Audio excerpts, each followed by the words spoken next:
The Justice Department has zero tolerance for gang violence.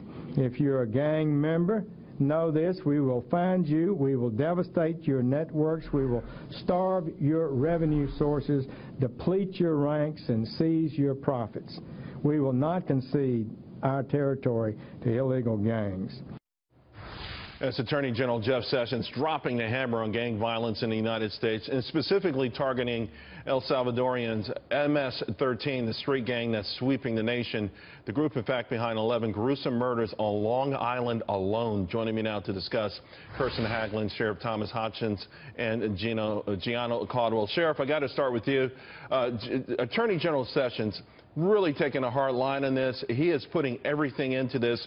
And just to underscore this, 11 people killed, murdered on Long Island by a gang that came from El Salvador. Yeah, Charles, this gang is the most vicious gang in the United States, and they are well disciplined. They originally emerged from El Salvador, moved their way up to Los Angeles, and they have the disciplines around sort of a quasi-military sort of structure because they were in the Civil War there, and they developed it. So they've now, of course, moved beyond Los Angeles. They're down in the Washington, Virginia corridor, Washington, D.C. They're in Boston. I have 15 pages of MS-13 members just in my facility alone here in Bristol County, Massachusetts, and we're about 45 minutes from Boston, who have their own problem. Gianno, just last week on Thursday in New York State, there was a major bust of a drug gang. 52 people charged, 30 were gang members. And this is a national epidemic, and it's going to call perhaps for serious federal intervention. I agree. You know, I consider this group to be a group of domestic terrorists. I mean, they started out in the 1980s when the El Salvadorians came and laid rest at rather in Los Angeles, but now it's about 70,000 of them in over 46 states. So when you look at the numbers and you see what they're doing, I mean, they generate about $32 million in certain sections of their gang. You know that after murdering countless people, that there's something that has to be done at the federal level.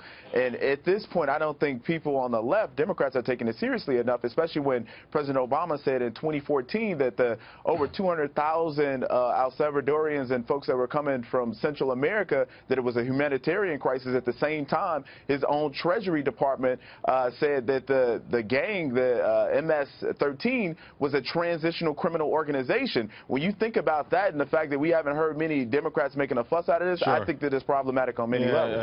Another miscalculation there, if you will. Kirsten, but everyone has to take it seriously right now. I mean, because the fabric of our society is peace, and without peace you don't have prosperity or anything else that is the hallmark of America. Absolutely. And you know what is so important about this and was so great about Jeff Sessions going to Long Island, showing his face and the presence of the federal government there, is these families are terrified. These communities are terrified. Yeah. And you know what also is not getting a lot of press is the fact that this gang usually targets people in immigrant communities, right? Sure. These are blue-collar communities. These aren't affluent communities. So these people are so incredibly vulnerable, and the police is doing a great job as well. Andrew Cuomo has said this is serious. And these police officers, law enforcement, and the community have to work together to make sure that they trust each other. Thank you all very much.